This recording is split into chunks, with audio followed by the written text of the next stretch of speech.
¿Qué tal? ¿Qué tal? Ejército Mexicano, Batallón de Atención a Emergencias. ¿Cómo te llamas? Francisco Zapata Nájera. Muy bien, Zapata. Venimos a tu ayuda. ¿Cómo te sientes?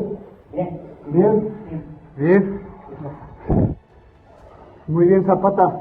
¿Todo va a estar bien? Te vamos a sacar de aquí. ¿Tienes fe? ¿Tienes fe?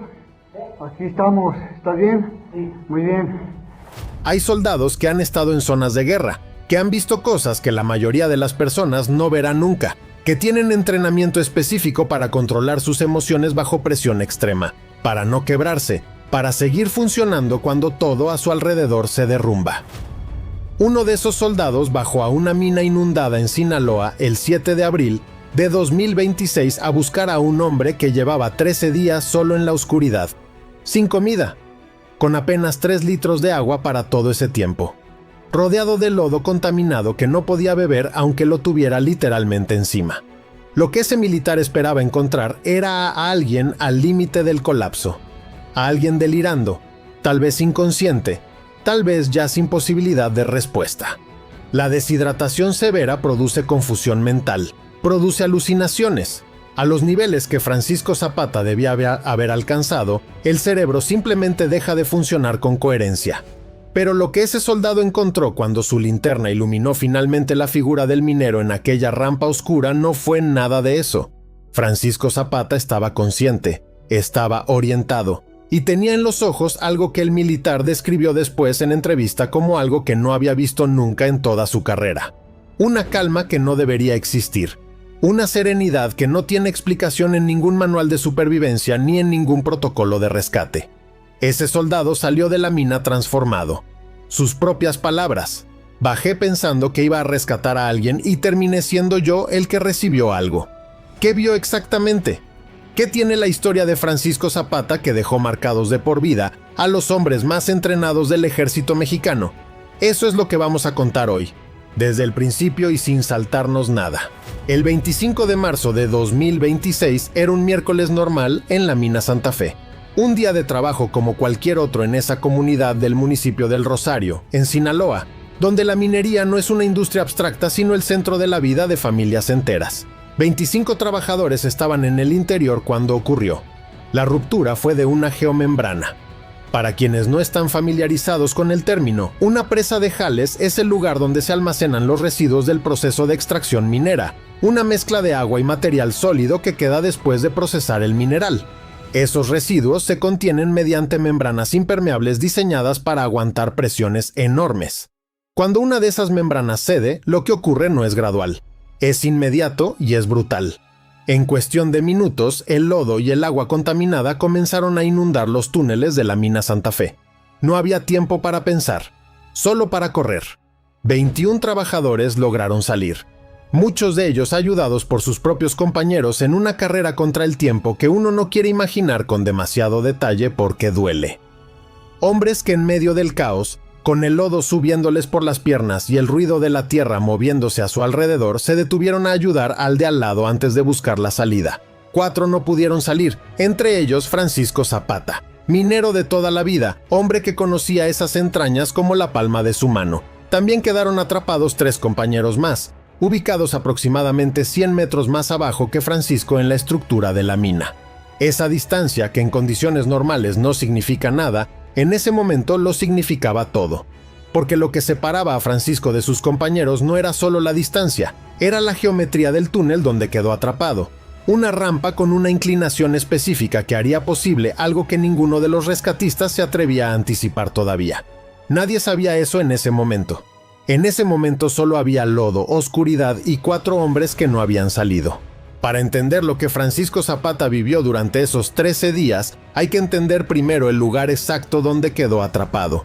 Porque no estaba en una caverna amplia, no estaba en un espacio donde pudiera moverse con libertad. Estaba en una rampa de la mina, un túnel inclinado con el espacio justo para que una persona pueda trabajar, no mucho más. Cuando el lodo entró, Francisco hizo lo único que podía hacer. Subió. Se refugió en la parte más alta de esa rampa buscando escapar del avance del agua contaminada. Y ahí En ese punto exacto ocurrió algo que los ingenieros de rescate después calificarían como una combinación extraordinaria de conocimiento del terreno y fortuna pura.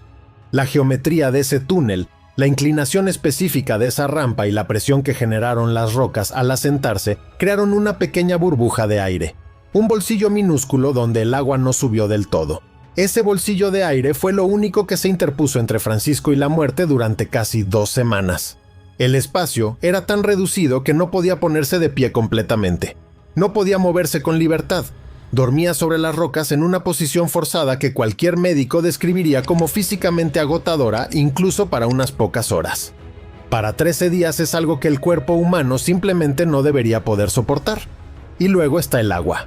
Francisco llevaba consigo un garrafón con aproximadamente 3 litros para su turno normal de trabajo. 3 litros pensados para unas horas en una mina caliente y húmeda donde el cuerpo suda y se deshidrata rápido.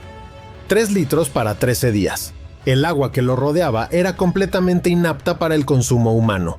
Estaba contaminada por los residuos de la presa de Jales, llena de metales pesados y materiales del proceso minero. Beberla no era una opción.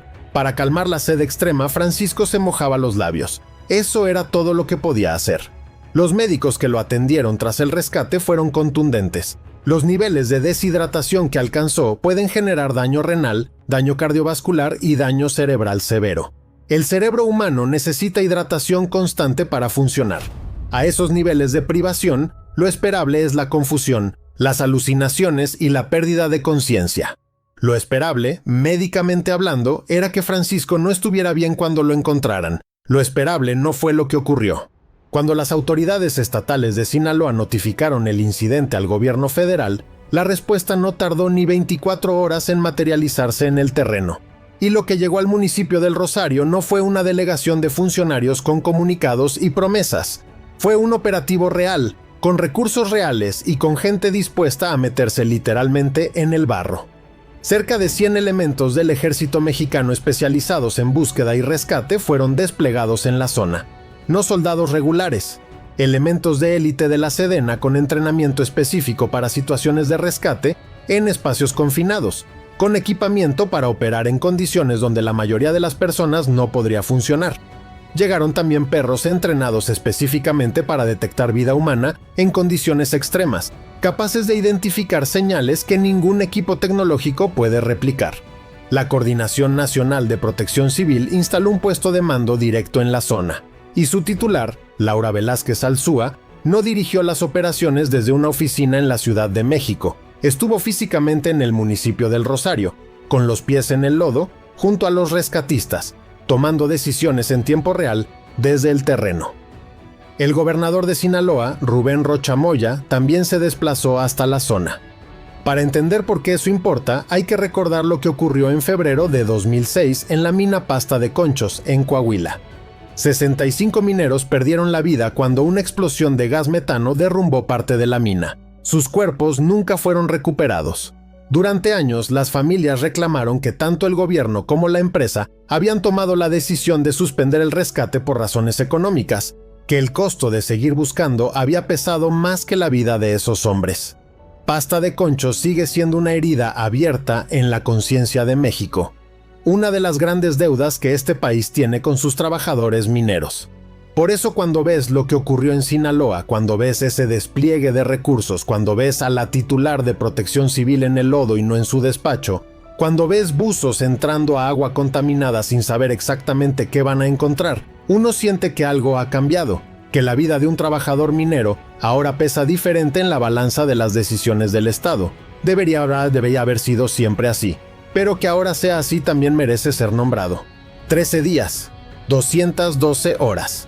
Más de 12,000 minutos en la oscuridad total, en un espacio donde no podía ponerse de pie, sobre rocas, sin comer, con 3 litros de agua para todo ese tiempo y rodeado de lodo que no podía tocar. Intentemos entender lo que eso significa para el cuerpo humano porque los médicos que atendieron a Francisco después del rescate fueron muy claros al respecto.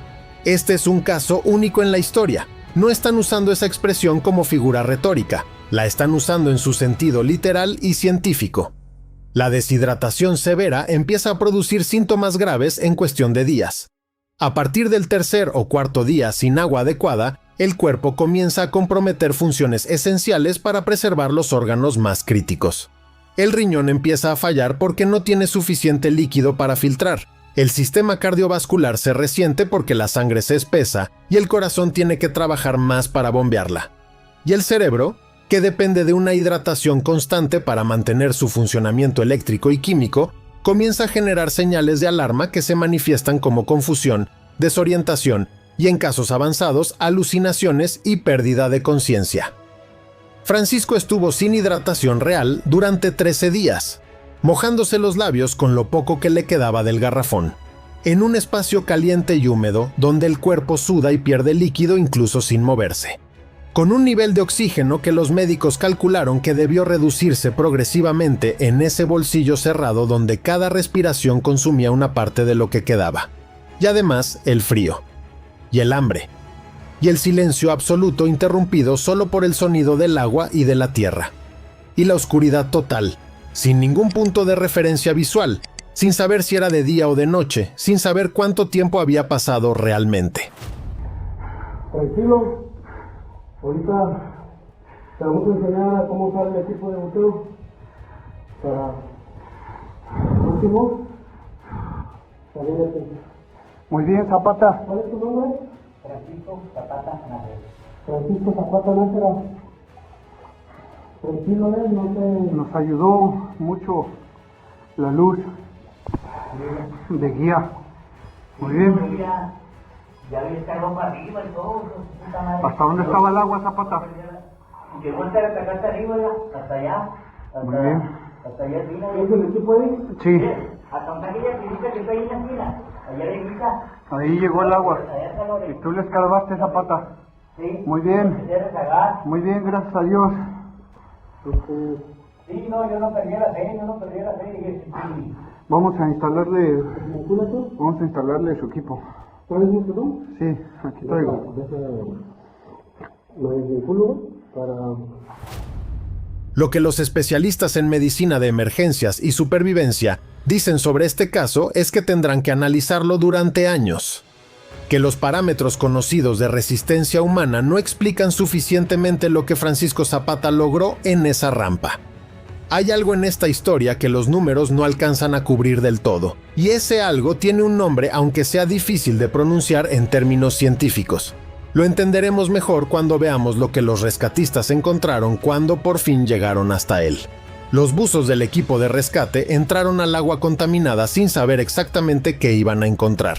Eso hay que decirlo porque es fácil verlo desde fuera como un operativo exitoso y olvidar lo que significaba para ellos en ese momento. Cada metro que avanzaban dentro de esa mina inundada era un metro donde un nuevo colapso, una nueva ruptura en la estructura, podía convertirlos en las próximas víctimas. Lo sabían. Bajaron de todas formas.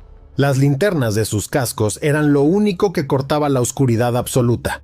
El espacio era mínimo, el agua estaba turbia y el silencio dentro de esa mina tiene un peso específico que quien no lo ha experimentado no puede imaginar del todo.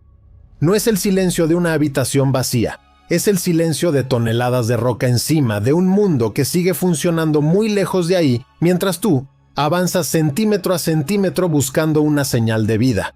Y entonces las linternas iluminaron la rampa. Y ahí estaba Francisco Zapata. Lo que los rescatistas esperaban encontrar, lo que toda la lógica médica y toda la experiencia en situaciones de supervivencia extrema les indicaba que iban a encontrar, era a un hombre al límite absoluto del colapso. Tal vez inconsciente, tal vez delirando, tal vez ya sin capacidad de responder de manera coherente. 13 días de deshidratación severa, de privación de oxígeno, de oscuridad total y de una soledad que pesa de una manera que va más allá de lo físico, deberían haber producido exactamente eso. Francisco Zapata estaba consciente, estaba orientado, sabía quiénes eran, sabía dónde estaba, respondía con coherencia. Pero no fue eso lo que marcó al militar. No fue el hecho de que estuviera vivo, aunque eso ya era extraordinario. Fue algo en su mirada. Una calma que ese soldado, entrenado durante años para mantener la compostura en situaciones extremas, para no quebrarse cuando todo se derrumba, no había visto nunca antes en ninguna persona. Una serenidad que no correspondía a alguien que había pasado 13 días solo en la oscuridad sin saber si alguien vendría por él. No era la calma del delirio, no era la desconexión de alguien que ya no procesa lo que ocurre a su alrededor. Era otra cosa. Era la calma de alguien que en algún momento de esos 13 días había llegado al umbral más profundo y había tomado una decisión desde ese lugar. Una decisión silenciosa, sin testigos, sin palabras. Solo Francisco y la oscuridad y algo que lo sostuvo cuando todo lo demás dejó de alcanzar. El militar lo dijo así: bajé pensando que iba a rescatar a alguien. Terminé siendo yo el transformado. Con 3 litros de agua, con un bolsillo de aire, con la oscuridad como única compañía y con algo más que ningún médico ha podido nombrar con precisión todavía, pero que ese militar reconoció en el primer segundo en que sus ojos se encontraron con los de Francisco allá abajo, en esa rampa. Hay historias que nos recuerdan de qué está hecha nuestra gente. Esta es una de esas. La resistencia, la fe silenciosa y la dignidad con la que Francisco Zapata atravesó esos 13 días dicen algo sobre los trabajadores de este país que no cabe en ningún titular y que sin embargo todo el mundo necesita escuchar.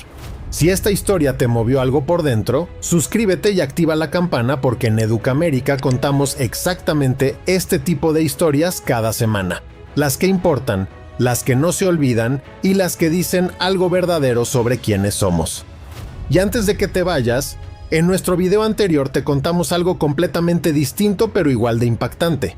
Un jeque árabe le entregó un regalo a Claudia Sheinbaum que ni ella misma esperaba y que está cambiando la manera en que el mundo mira a México. Una historia de diplomacia, de geopolítica y de 2 culturas que descubren que tienen mucho más en común de lo que imaginaban. Si no lo has visto, ese es tu próximo video. Te esperamos ahí.